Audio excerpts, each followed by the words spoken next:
Welcome to Upfront. I'm your host, Mary Ruth Snyder. We're coming to you from 500 Rob Run Road, the home of Roger Community TV in Campbell River and the entire area. Joining me today, Stephen Watson from BC Hydro to bring us up to speed on what's happening with our current climate, as well as all of the projects happening here in Campbell River under BC Hydro's discretion. How are you? Great. It's good to be here. Good to see you. We were just talking before we went to air. We did our first interview back in 2010. Yes. I think we say 14 years ago. A lot of things have happened. Good things have happened since then. So, But yeah. So normally we start with a little bit of background about you, the guest. So how long have you been with BC Hydro? Well, you know, I started reading meters in 1988 while I was going through university. Then finished my degree, got in with BC Hydro full-time around 91 in terms of service. Yeah. So I've about 33 years in terms of length of service, but yeah, 1988 I first started. Lots of things have changed within Hydro since then, like in society generally. And so I've been involved with community relations, capital project communications since 2000, working with the Campbell River, Comox Valley, Alberni Valley communities, areas like that since then. So yeah, a lot of relationships have been built up, including us and what your role is in communicating our projects and operations to the community. So I appreciate that. So it's great to be here. Talk about that. What was your degree in? I have a master's degree in community regional land use planning from UBC. Oh, interesting. And then before that, I went to the University of Nevada, Reno on a golf scholarship and got a degree in geography. So, yeah. That's fascinating. So you went from geography and land use I had a minor in land use planning, and that's what led to, I was going to be a land use planner / developer, and then BC Hydro started the water use planning process in 1999, and that was same idea, but dealing with water. Yeah. And so that's kind of how I landed into the role I'm in now. Of course, things have changed, but that's how I got into the corporate affairs world. Wow. And since 2000, you've been in the community engagement relations role. Yes. How have you seen that shift in 24 years? Yeah, it's really quite amazing if you look how people receive their information then to now, right? Like there was 2 local papers, the Courier Islander and the Mirror, the community channels. There was no social media. So basically it was print and radio. And in those days, you had time to get the message and work with reporters or editors, and so you had time to deal with it. Now it's just slowly modified, less media. So how do you get your message out? Well, it's now social media. So I went on Twitter and some of those things to help get that message out. And so now it's a very quick swipe type society in terms of how they get their information. So it's challenging, but still, I think at the end of the day, the best is talking to people. Like even then to now, the best way to interact is to actually sit down and talk to people. And so that's what we're doing here, which is great. Yes.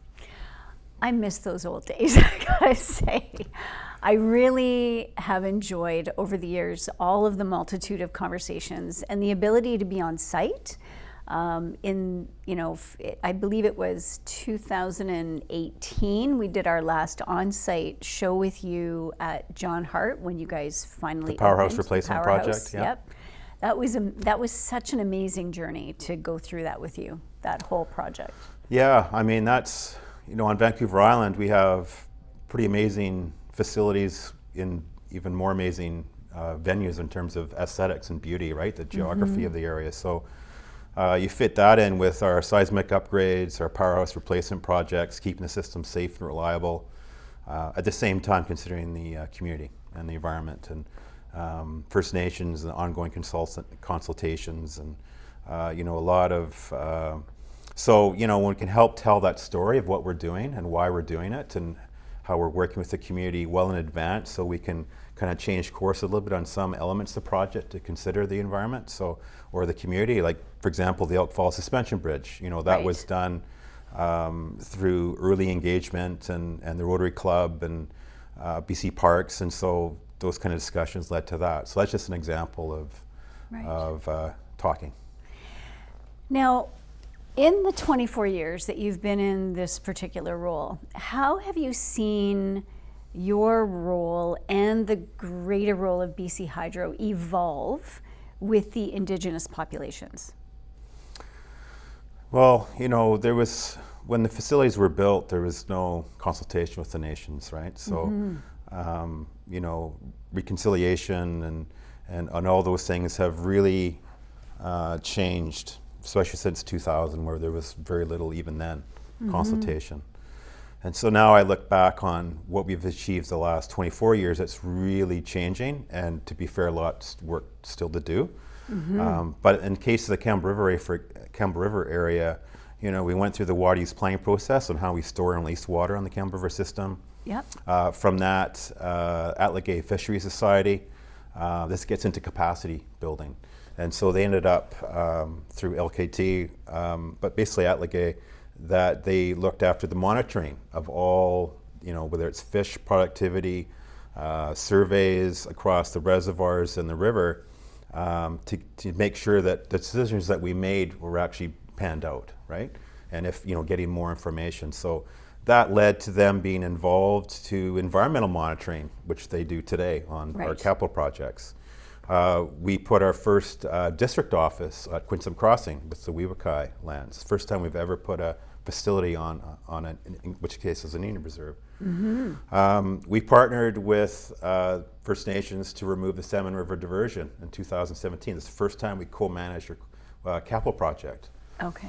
And then with the John Hart Drainage Station replacement project, we developed impact benefit agreements, where joint ventures were created. Wow. Jobs, we had I think 110 self-identified First Nations working on the project. It was close to 10% of the workforce. And those joint ventures with the nations led to where we're at today with the John Hart Dam seismic upgrade project. And those joint ventures and job opportunities so that's working. So I look back on how we consult and engage with First Nations. It's so much better. It's so much beneficial for everyone, and that will continue. Okay. So you mentioned the current John Hart Dam seismic upgrade. Now you've got 3 main projects either underway or about to be underway. Can you walk us through each one and the specifics? Yeah, so in the Campbell River system, we have the 3 dams. They were built in the 40s and 50s. The John Hart Dam, Lador Dam, and then upstream of that is Strathcona Dam. Okay. And so we did the John Hart Drainage Station replacement project. We've done other various projects. Right now we're doing the John Hart Dam seismic upgrade project. That started last summer, 6 years of work to upstream, downstream berms, an additional water seepage barrier, which actually we just completed, which is a nice milestone. We're replacing the spillway gates in the hoist system, putting in a passive overflow spillway underneath the road deck and other work. So basically, that dam can withstand a 1 in 10,000 year earthquake and also continue to safely pass water downstream. And that's the same goal for the other 2 dams upstream. So at Lador, it's a concrete dam found in bedrock, and that one's about replacing the spillway gates and hoist system, controlled building, backup power supply. And then upstream of that is Strathcona Dam. It's the tallest dam on Vancouver Island. It's about 54 meters tall, about half a kilometer long. Okay. And so that one we're putting an additional, basically on the right bank of the dam looking downstream at a deep, long excavated channel that allows us to lower the reservoir after a major earthquake. Okay. It gives us more operational flexibility as well, especially in cases of drought, where we continue to pass water downstream. So yeah, they're big projects. We've gone through the BC Utilities Commission. We work with Fisheries and Oceans Canada on regulatory things. And so the cost range of the 3 projects is around 1.25 to 1.75 billion. That's the upper and lower ranges. And so we'll probably fall in the middle in terms of the actual cost. So it's going well. The Lador and Strathcona projects are looked to start next year. And so in 2025 through 2028, we're looking around 250 to 300 jobs, which is great for the local economy here. And what's the timeline for completion, approximate completion for each of the three? 'Cause They're all done basically separately. lining up to be complete end of 2028, 29 for the case of the John Hart Dam. Okay. And so the whole idea is to keep the system safe and reliable. We do work closely with the city of Campbell River and the Strathcona Regional District because there is an interim risk until these projects are up. Absolutely. So we have that old saying, if it knocks you down, go to high ground, because water could arrive within about an hour in Campbell River after a major earthquake currently. Okay, so let's talk about that for just a second, because we are still 5 years away from completion. So if there is an earthquake of any substantial size in the next 5 years, can you identify for us where the low area actually exists, just for viewers that might not have an awareness of that? Yeah, so I mean, basically, we've done some modeling on potential failure of the dam on an absolute worst case scenario. So it's unlikely it's going to happen that fast, but it's potential. And so it could potentially fail within about an hour in terms of the water arriving downstream.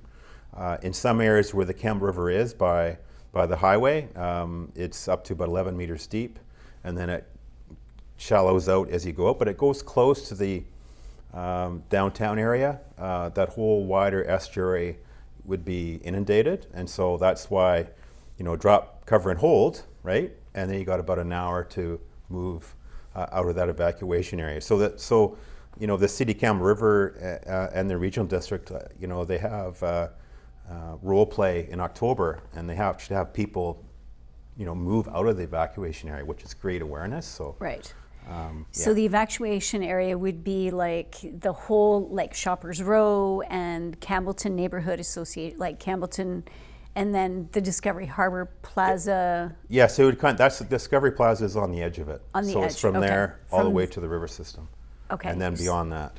Okay. Yeah. And then the high ground would be up Alder, right? Yep. And up Dogwood to get up to the top of the hill. Like anything up those hills would be okay. Yeah, I'd really encourage people that are interested to go to the City of Campbell River website. There's really good maps. Okay. Identifies where the water could go, and depending where you live, what route you should take to move out of that area. So I really encourage people to check that out.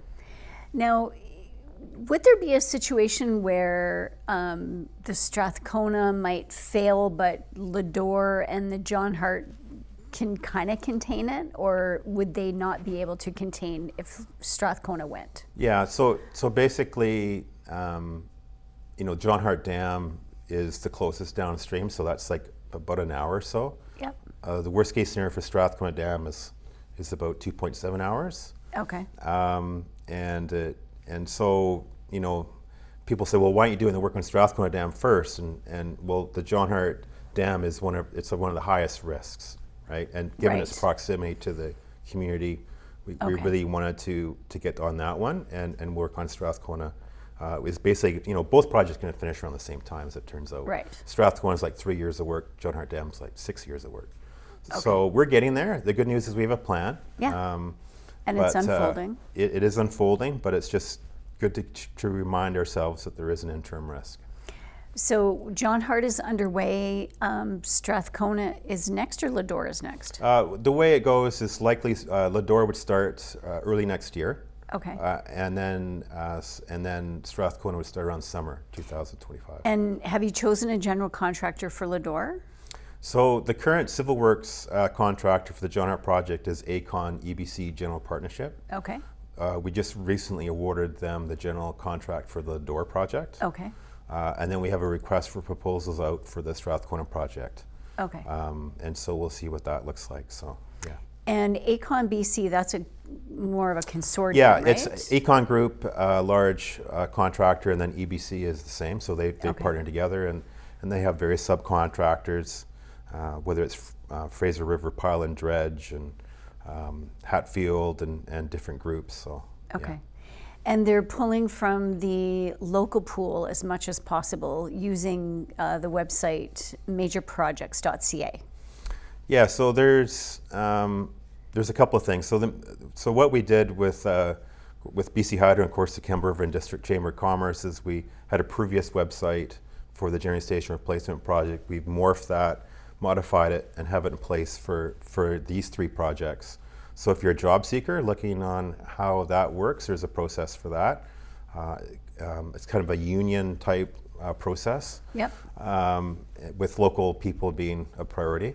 And then if you're a business, supplier, subcontractor, service provider, people can register on that site. I know that ACON and EBC look at that site, and there's quite a few contractors there. So kind of one-stop shopping for procurement or jobs, and Yeah. as well as we post project videos, construction reports. I issue a construction report every 2 months. Okay. Talking about the project. So lots of information can be found there. It's a great site. Okay. Awesome. Now, with these 3 jobs, projects unfolding, and you mentioned before how the evolution of your relationship with the local Indigenous populations have evolved with it. So have you found working with them over the last 4 or 5 years has evolved even more so with these 3 as they've? Yeah, well, we work with the Weewakai and Weewakam First Nation, Okay. Campbell River, and the Comox First Nation. Okay. And so, you look at the information we provide, whether it's fish issues, vegetation, traditional use, procurement, jobs, training, just an awareness of what's going on at the site. Okay. We meet with them regularly on an ongoing basis. And consider their feedback, incorporate it where we can. Okay. And it just helps the project to be better. And so that process will continue for obviously quite a few years here. And I think that's good for everyone. Okay. What would you say to the general population who right now is really struggling with the whole climate crisis? Because not only are we seeing it literally around the globe, you've got the floods in Brazil, you've got the tornadoes in Michigan of all places, but we are seeing not so much snowpack here on the island and throughout British Columbia from this last year. And so everybody's kind of wondering what the upcoming fire season is going to be like, and like, what's the best case scenario for us, and what's the worst case for this year coming up, 2024? Yeah, well, I mean, I've been involved with operations and projects as we've talked about since 2000. And, when you look at things like snowpack, the snowpack on the Campbell River system would largely be depleted in August. And now it's around the end of June, right? So that's average. So that's average is moving backwards. So we have done climate modeling with various universities and found that in a case like Campbell River area, that the amount of water is roughly the same, but it's shifting from the spring, summer to the winter. And then the winter is going to be milder, right?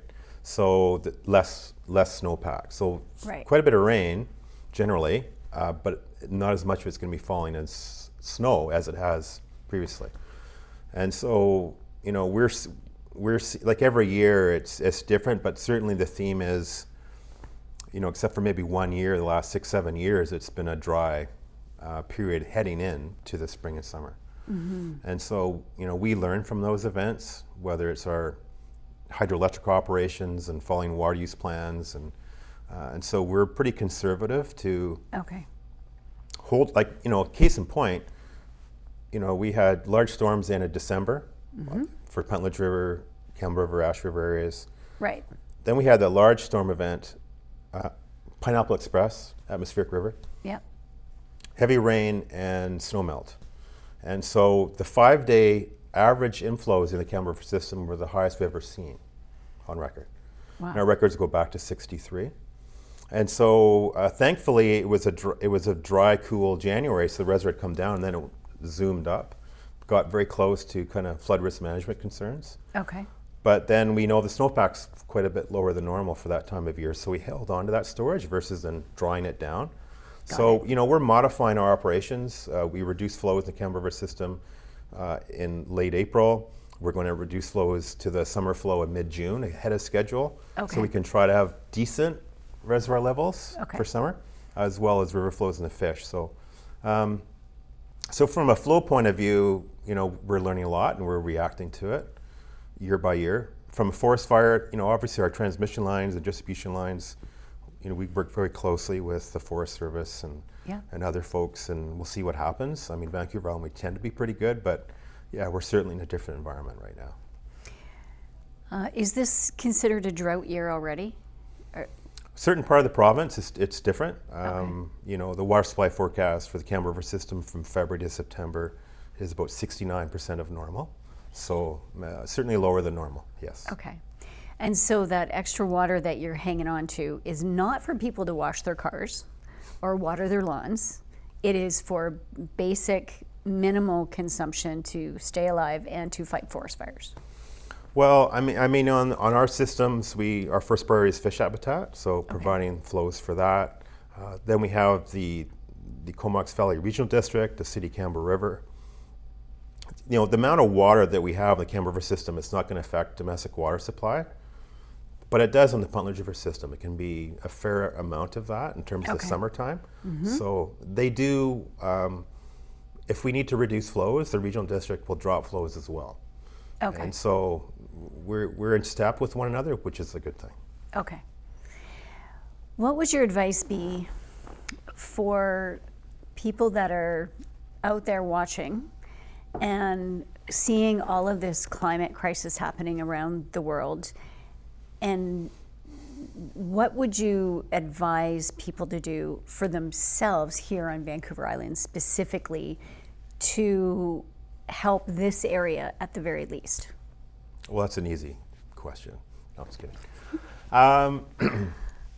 I know. I mean, I always say that you can only control what you can control, right? So it's your lifestyle and what you do, and whether you plant drought-resistant plants in your garden, all those kinds of things you can do at home. Electric vehicles, hybrids, all those kinds of things. We can all make choices. I know there's some people that don't believe in climate change. I mean, let's acknowledge that. But yeah, where BC Hydro is at, it's something we're trying to deal with. And so I think we all have a role to play. Despite how small it is, it can make a difference. So we're trying to do what we can to keep the system safe, reliable, consider the environment. Even when we have reduction of flows in the river, we have fish salvage crews that go out to try to move those fish back to the main stem as we slowly lower the river flow. So those are the kinds of things that we do to try to minimize the impact of the environment. And I think everyone has a bit of a role at home or a business to do that. Okay. Now, you mentioned people that go out and move the fish. Like, if somebody was interested in volunteering with a fish is that through BC Hydro, or is that just a local? Yeah, no, there's certain fisheries, we have a contractor that does that. That's on call. So, and there's some liability things and things that go with it if someone is doing it. So, no, we have a process, and it's not just simple. There's actually quite a unique process for fish salvage. Okay. And so, no, I think we're good. I mean, it's not the whole river system. There's certain pockets of the river where that can happen, and so we go to those key places. Okay. The whole process is we slowly lower the river flow, so the fish get the cue to just keep in the main stem. It's the small fish, especially the smolts and the fry, that we're particularly concerned about in the spring, summer, and that's where we focus on. Okay. So BC Hydro just doesn't do hydro. No. No. Yeah, it's amazing how many touch points we have with the community. Yeah. It's obviously the number one is electricity, the lights on, but also flood risk management, domestic water supply, fish, and all, transmission lines, distribution lines. Our footprint that we have across the province is pretty amazing. I talk to so many different employees. They're proud of what they do to keep the system safe and reliable, and it's a busy time in terms of things like electrification and other components and population growth and clean power. We generate 98% of our power in BC is clean power. We have a call for power out right now, about 3,000 megawatt hours for clean power. So we're looking forward to seeing large projects for that, likely wind and solar. So that will nicely complement our existing system. So.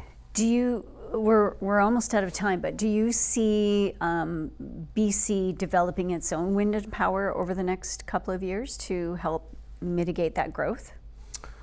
Yeah, so we this is the first call we've had in quite a few years, and so we're looking forward to see what that looks like. And then as we go forward, there'll be future calls. We do have a wind farm on Northern Vancouver Island, and particularly in the Peace River area. And so as these projects come online to assist us in delivering electricity to our customers, then we'll issue more calls. So I think wind and solar power are kind of leading ones. The technology advancements they're pretty low cost right now. So so we'll see what happens. Okay. Well, Stephen Watson, thank you so much for taking the time to come in and speak with us today about BC Hydro and all the projects and all of your huge touch points and all of your local community partnerships. And that's just really extraordinary. And look forward to talking to you again in maybe another 6 months and see how we made it through the summer. Sounds good. Thank you. You've been watching Upfront. Thank you very much for joining us. We'll see you again.